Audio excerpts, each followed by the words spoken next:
nhớ rồi chuẩn bị là nó cũng như là do với thì chán nát chia mới cho nên nó nữa trở lại là con tôi là chán là biết bài sau kia là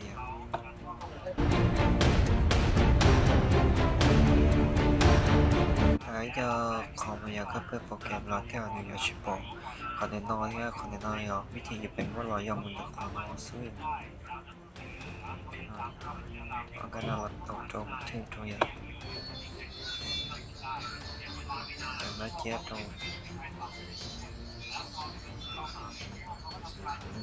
ตอนนั้นก็นั้นมันยอมกูจะหลังจากที่อินยังตัวเล็กได้เลยอ่ะมันแล้วเรากูจะต้องการตัวเล็กมันทุนน้อย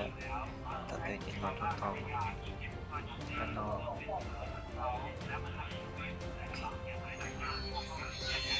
มีชูบุตโตตัวมีเจ้าเราเล่อะตัวน้อยขนาด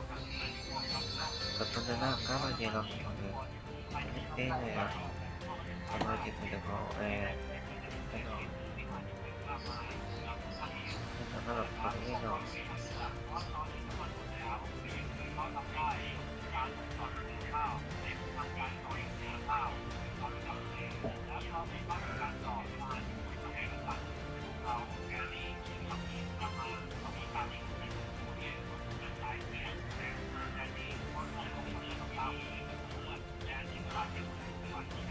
ตอนหลังก็นอนเดี๋ยวก็นั่งแล้วก็ไปนอนแบบชิล